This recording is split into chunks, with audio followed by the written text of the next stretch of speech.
Good morning, everyone. Welcome, each one of you. Okay, on this fine morning, 6th of June 2023, I welcome all of you who are firstly joining me live in this daily news analysis called Editorial Edge that has been launched by StudyIQ IAS English. And I also welcome all those of you who will watch me throughout the course of the day and in the days ahead. I am Bhuvan Jha and well, thanks for joining me firstly. Good morning, Coder. How are you? Good morning, everyone. Good morning. So, before we get started, the agenda for the day firstly. So, behind me you find a fancy looking QR code. So, go ahead, scan it and do me the honor of joining my newly launched Telegram channel. Okay. There's a lot of content that will be forthcoming in the days to come. Also, a lot of important articles, not just from the Hindu and Express, because Hindu and Express only form a part of the preparation nowadays. So obviously, a lot of other articles from different forums will be shared there. We'll also have daily MCQs, weekly MCQs, examination updates. All of that breaking news that sort of, if you are looking to get in one place, well, that is the place. Okay. And obviously, since it's just beginning out, so I have a lot of time, a lot of attention to give, a lot of doubt resolution that can be done. So we will do all of that. Okay. So just quickly scan it for me. And once we finish this class, hopefully we should have single digit numbers at least to start off things for this Telegram channel. Okay. All right. Now that this has been done. So again, one thing that I do promise is I'm not going to do this. I don't like these motivational quote myself. Okay. Firstly, because again, it's every morning you receive so many so you're so motivated that you don't want to get more motivated after that. Okay. So no motivational quotes, only examination related. More of analysis, obviously. Okay. Not much of facts and figures, because facts and figures are easily Googleable. You can easily Google them and find out. But analysis is what I'll focus on. So these sheets that I'm talking about, the analysis sheets, they are essentially to give you an overview in a topic from the prelims to the interview perspective. That will include facts plus the opinion on the facts, the analysis of the facts. How are you to interpret those facts? Okay. There will be a lot of cross-linking sheets that we will do. So this is something that I've planned. So there will be something called the cross-linking sheets. So essentially, a problem of economy will also be looked at from a environmental perspective. Okay. A problem of, say, polity will be looked at from an organizational perspective. All of that will be doing. Okay. A lot of cross-linking to make sure that anyone who is appearing for the mains, or at least just looking to get very secure before prelims, that will be very helpful for them. The analysis sheets really help out. Okay. Figure them out as mind maps, but mind maps are again very clouded ideas. So that traversing of from one point to the other, how an economic problem is becoming an environmental problem, or how an environmental problem is also an IR problem. So those are analysis sheets that I will be sharing in this Telegram channel. So please do consider, do me the honor of joining that, and hopefully we will see a lot of people join in the days to come. Okay. So now moving forward, now that that has been done, well, these are the articles for the day that I have planned for you. Number one is President Draupadi Murmu, who is right now in Suriname. And obviously Suriname is important because Pravasi Bharatiya Divas, you have their president, Chandrika Prasad Santokhi. Okay. He has come on more than one occasion. Okay. He's been here multiple times. And so it's important to look at India-Suriname relationship, because obviously it must strike you firstly that why is India interested in a tiny country in Latin America? Firstly, if you did not know, Suriname is in Latin America. Okay, half of the people think that it is somewhere in the oceans. Well, no, it's in Latin America. Obviously, it borders an ocean, but it is landlocked from the other sides, more or less. Okay? So we'll look at why India is also interested in Suriname, why Suriname is also interested in India. And so what it means for the Indian approach towards Latin America in the days to come.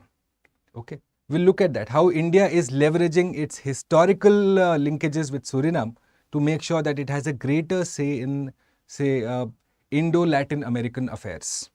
All right. So this is the first order of the day. We'll look at President Murmu's visit, and obviously we'll look at Suriname in detail. Thereafter, this is one article that actually was discussed has been in the news, so I wanted to go ahead and have a look at this. What are FDCs? Essentially, we'll look at fixed dose combinations. Okay, what are FDCs? Again, to do with drugs, again to do with pills. So what are FDCs? How are they good? How are they bad? What's the connotation? Firstly, we'll understand all of that very briefly. And then finally, we will look at something that the government of Kerala has been doing. Okay, so we'll look at the Kerala Fiber Optic Network, KFON. Again, an article in the Hindu, if you must have figured out, yes. So obviously, I don't want a copyright strike, which is why only this is seen here.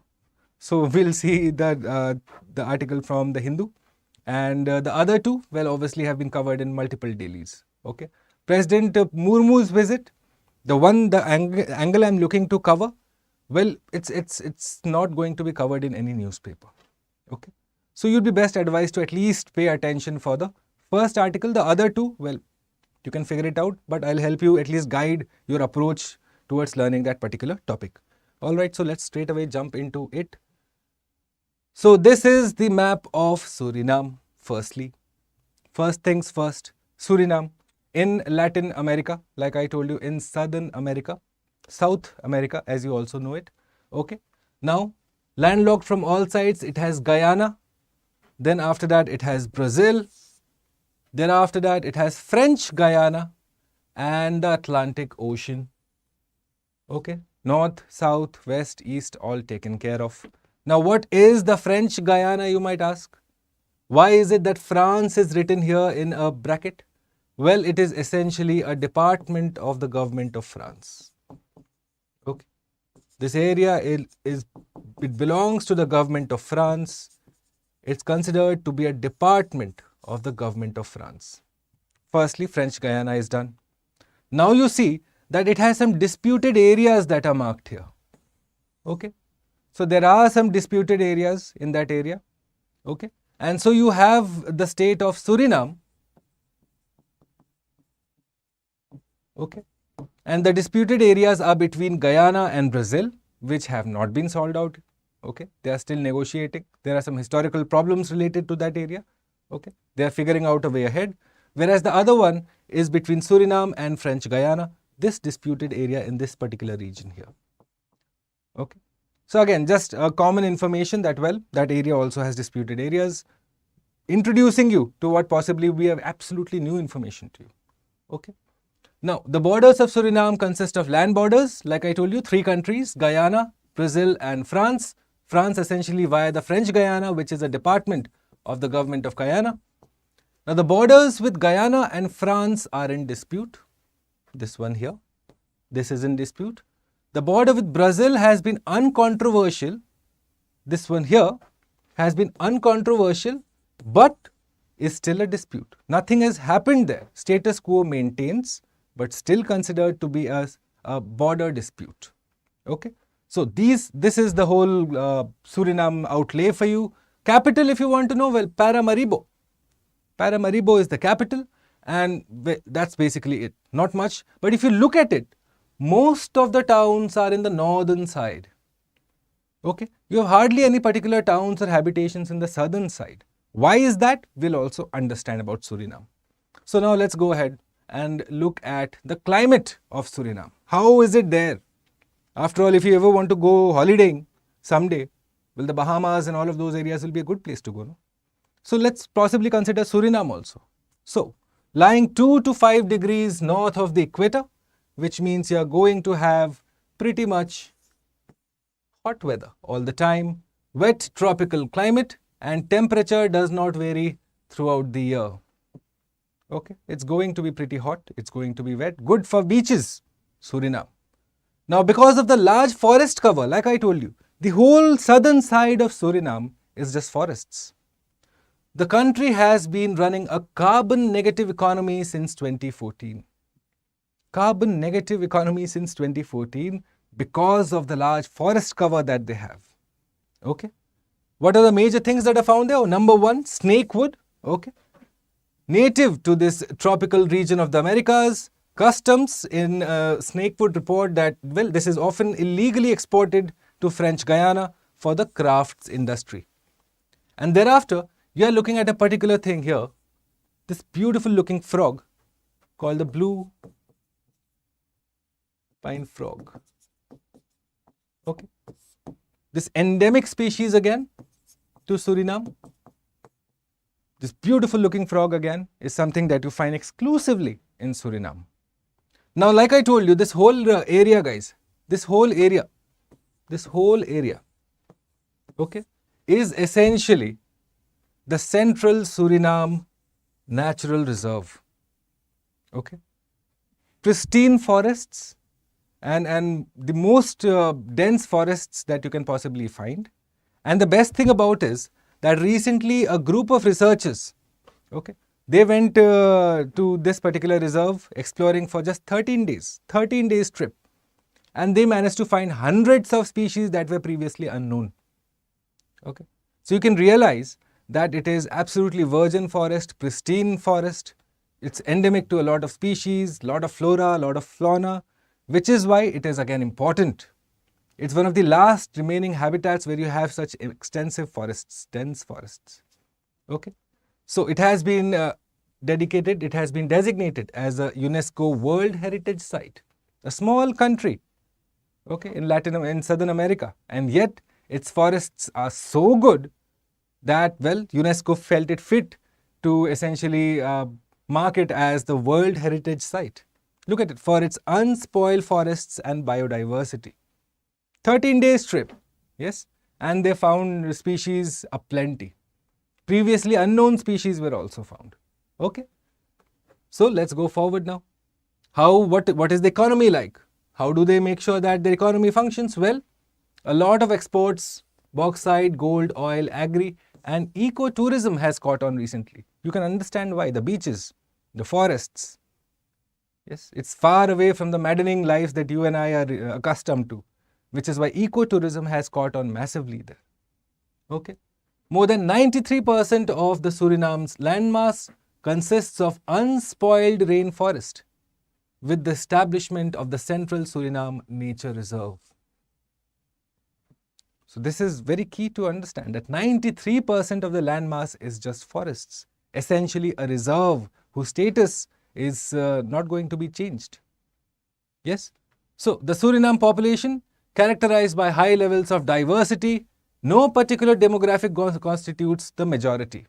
It's a mishmash of people, okay, much like India is. And you look at the ethnic groups that are there. So you have the Indians who are around 27.4%. How did the Indians get there? Well, we'll tell you a story too. Then you have the Maroon, the Creole, the Javanese, and the rest follow in order. Okay. So you have multiple ethnic groups who stay together, stay in harmony, and this is what Suriname is. How is India so there? How is India come in large numbers there? Well, that story we'll get to later. But you have to realize, number one, the Dutch is the official language. Now you must be thinking, ek minute. First you have the French Guyana by the side. Then you have Indians living there. Suddenly you have Dutch as the spoken language. How is it that there is so many nationalities involved? So the Dutch were essentially the colonizers of this place. And that has stayed throughout them. So Dutch is spoken massively. Other languages like Creole are also spoken. But the official language of Suriname is Dutch. Okay. And now you come to the India link. Obviously, if we are constituting 27.4% of the population, well, we are going to leave an imprint of our own culture there, or at least have a massive imprint of the Indian culture. So how is the Indian culture showcased there? Baithak Gana. Make a note of this, guys. Baithak Gana is a speciality of Suriname. So Baithak Gana is a form of music which originates from the Indo-Surinamese community. Baithak, will we all know, when you sit together, is Baithak. Okay. In the state of West Bengal, it's called Adda. Different names, but the same connotation of a gathering of people. So Baithak is a social gathering, a mix of Bhojpuri folk songs with other Caribbean influences. Imagine that. Yes, this will be like a collaboration that even I would like to go listen to this evening probably. Yes, so you have Bhojpuri songs on one side and you have probably Caribbean Calypso on the other side. And then Baithak Gana comes out of that. So it is similar to chutney music that originated in Trinidad and Tobago. So you have popular exponents of this particular art and craft, of this particular culture, of this particular music form. this art form that is there. So you have people called Ramdev Chateo, yes, Draupadi and Desi Ragho Singh. So make sure you go and Google and figure out what their music sounds like. Go and listen to what Baithak Gana sounds like. Okay. And then you have the Indian Cultural Center there, established in 1978, which obviously provides training in Hindi, Kathak, yoga, acting as an arm of India's soft power, of making sure that Indian community stays attached to its roots. After all, these are essentially what unites us. Love for language, love for music, love for yoga, all of that is carried forward by the Indian Cultural Center. And one thing that you should also realize is that Surinamese citizens are also eligible for scholarships that are provided by the ICCR, okay? The India Council for Cultural Relations, Indian Council for Cultural Relations. So they give out scholarships, okay? So their scholarships are open to, well, obviously us, you and I, yes, we are eligible for ICCR scholarships, but so are the Surinamese citizens. Essentially, binding us all in one single string of that Indianness that you talk about, okay? What is not Indianness if this, that you make something that is unknown to you, you mix it with what you know and make something a completely novel product, and then you excel at it, yes? That is what probably Jugaad is all about. So this is what Surinamese economy and culture looks like, a very vibrant culture. Again, you can imagine if you have all these ethnic groups living together, there's going to be a lot of cross-pollination of ideas, a lot of exchange of these minor rituals, traditions, food forms, art forms, dressing, clothing, all of that. So again, Suriname is a melting pot, you can say, of various ethnic groups, and in that way, it reflects what actually India is. Okay, which is why probably India and Suriname find common ground on many an issue. Okay, because again our outlook is similar, because where we come from is a similar space, a similar place.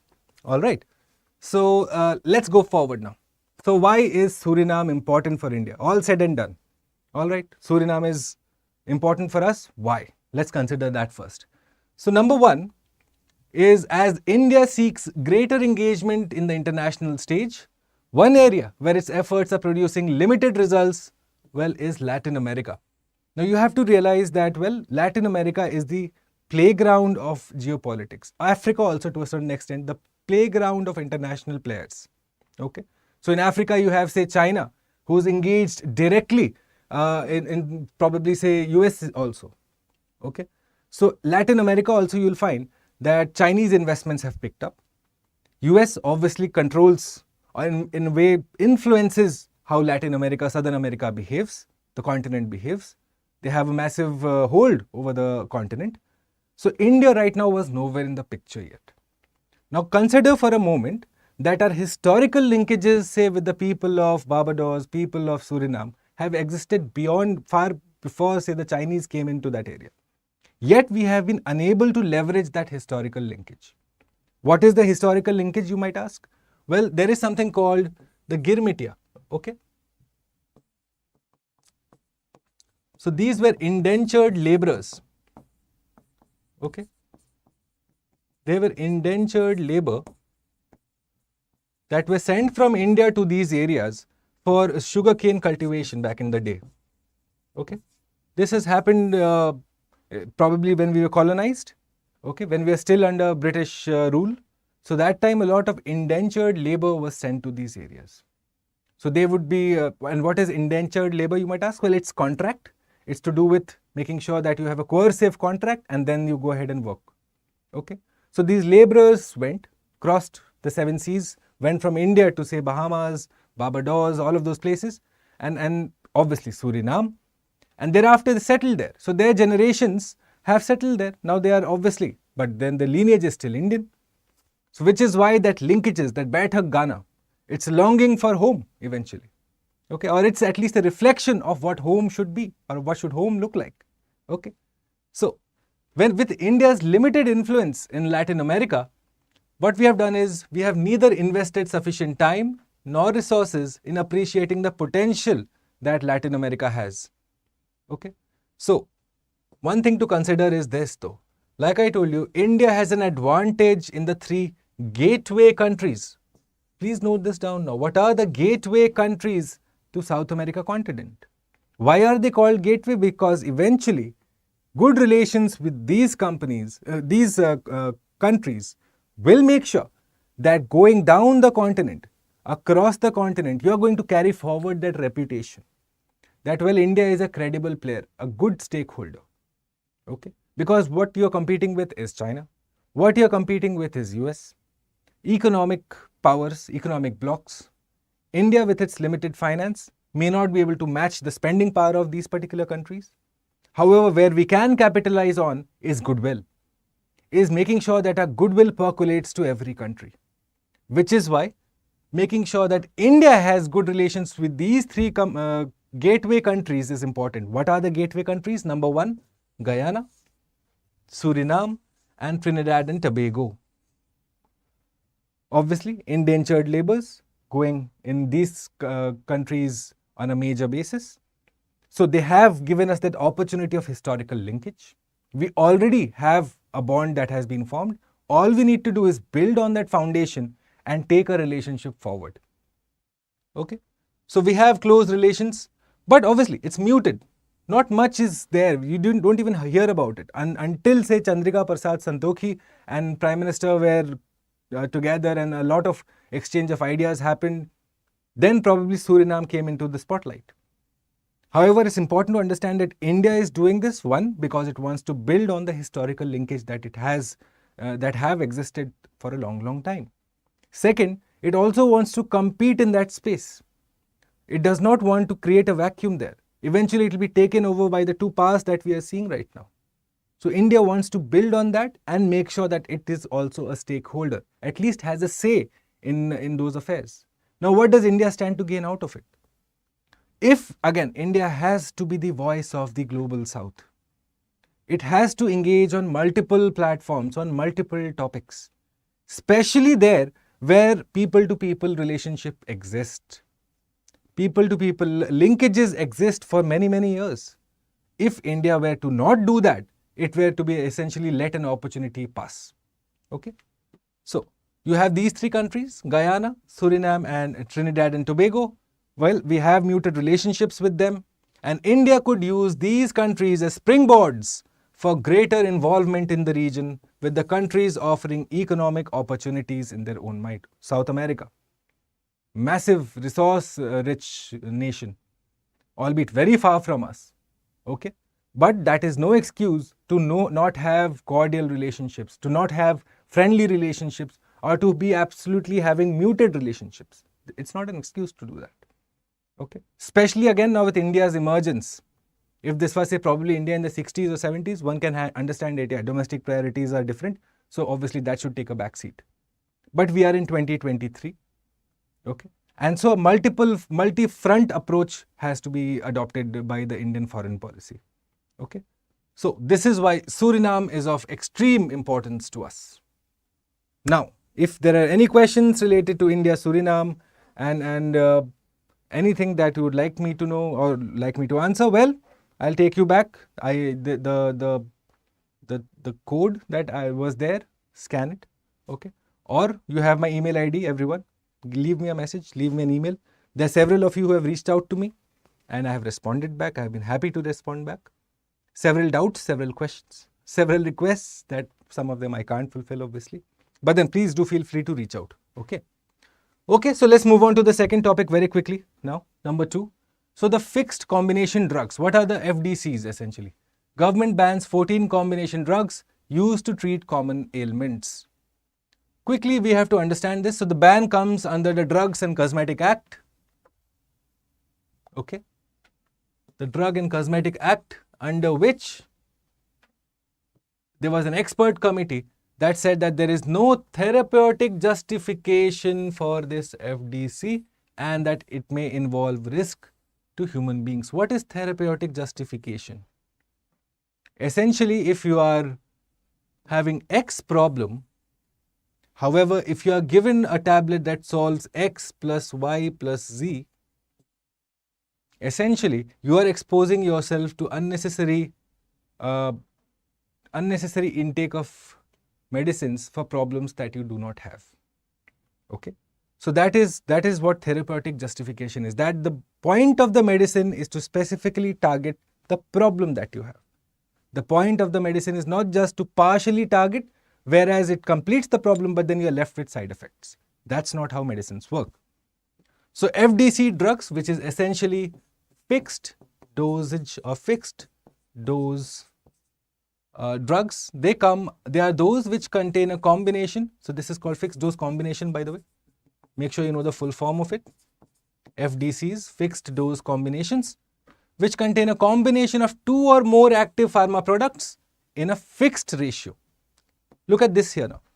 So you have a combination given here. So you have something called efavirenz, 600 mg, something else 200 mg, something else 300 mg. Eventually, you are getting a completely new product called atripla. Okay? Something completely new called atripla. Now, each of these individually probably might be solving problem X, problem Y, problem Z, and this would be problem A, for example. Right? But if a person were to have this, well, essentially, even though he might be solving one of these problems, the other two are still going to be there unnecessarily in the dose. There is no issue of the dosage, but also the specificity of the dose, the target of the dose. Is it to make sure that it's for a specific problem or a group of problems? Okay. So FDC drugs obviously contain many. It may be administered as a single entity, like I told you. It can come individually or as a result of the whole, as a single entity or as a finished pharma product. So these are what FDCs are, that FDCs will have individual ingredients which will be targeted for a particular disease. However, the completed product may target that particular disease, may not target that particular disease. Okay? So please understand the whole concept of FDCs first. And so why are FDCs important? Why exactly are we using them and why exactly are governments banning them?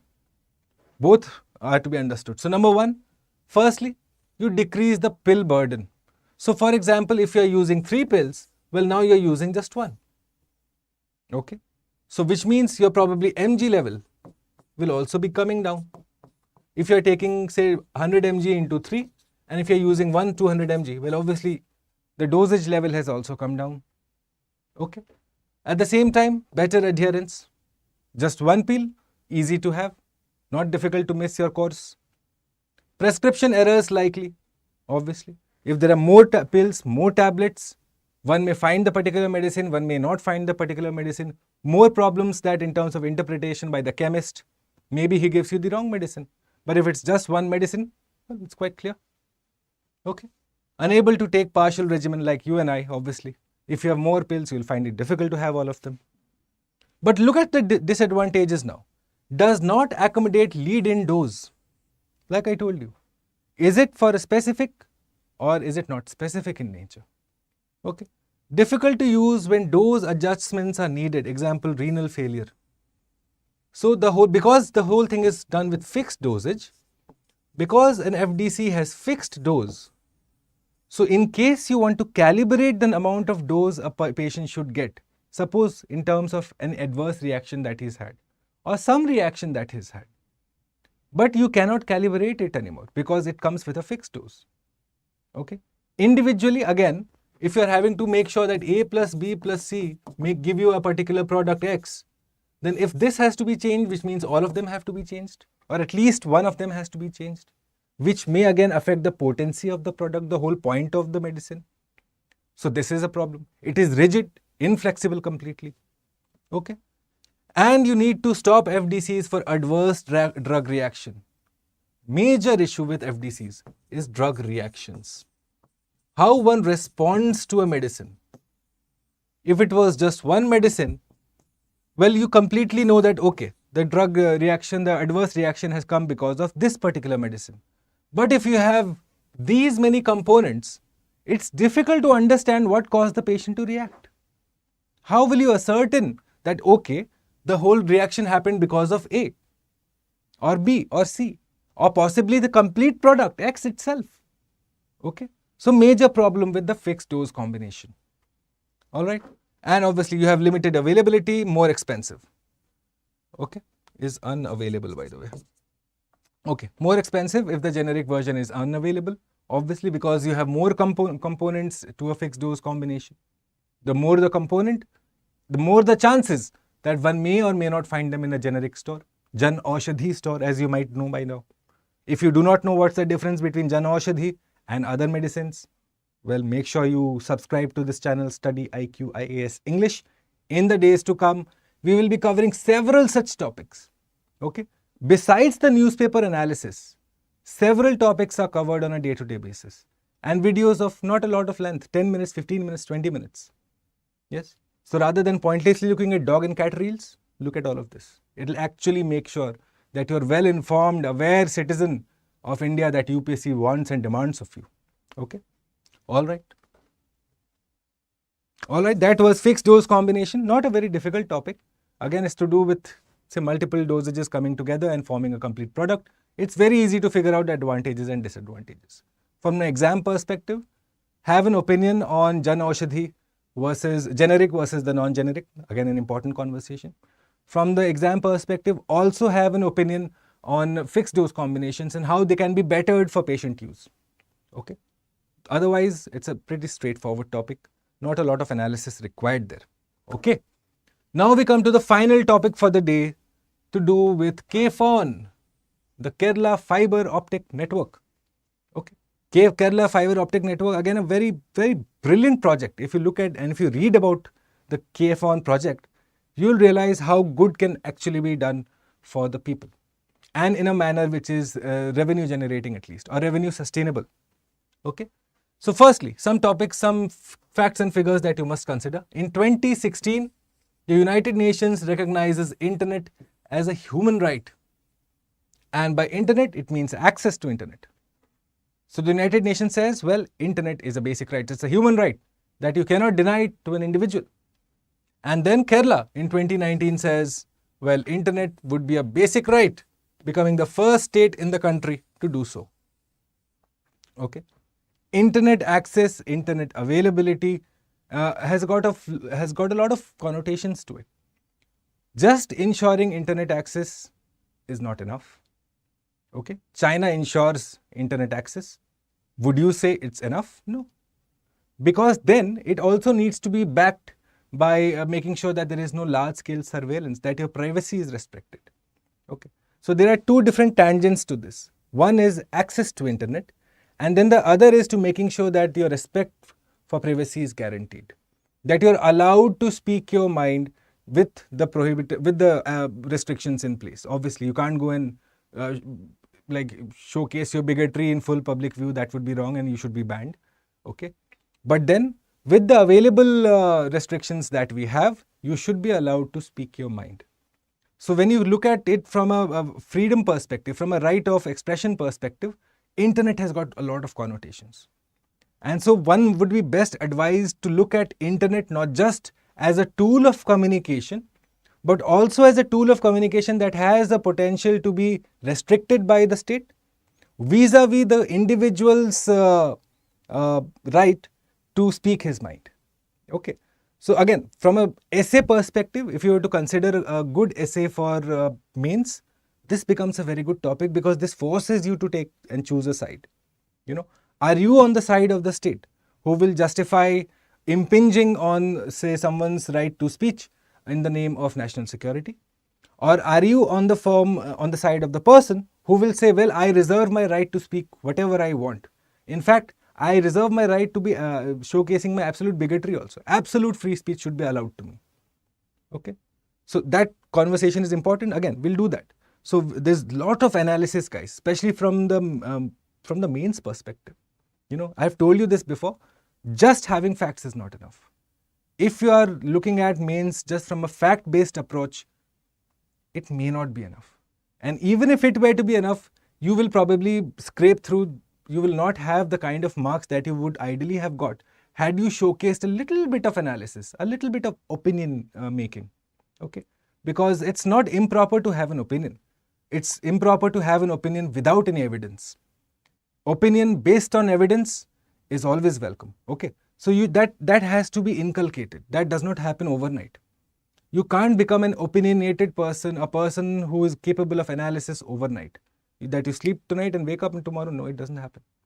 That's a long-term process that takes around 2, 3, 4, 5 months minimum to at least have a basic understanding of how opinion making works, how analysis is to be done. So, which is why I suggest newspapers are not to be seen only from the fact-based approach. Look at it from different perspectives. Look at an article not just from the kind of topic that it suggests, but then link it to the different areas of your understanding. Where does it fit into the larger puzzle of UPSC mains preparation at least? Okay. So now that this has been done, through KFON, the Kerala Fiber Optic Network, internet connections would be provided free of cost to 20 lakh BPL families. Okay. So now you must be thinking, another SOP, another freebie being given by the government. No. In fact, the Kerala government, what they have done is, they have said, well, 20 lakh, we'll give it to free of cost to the BPL families.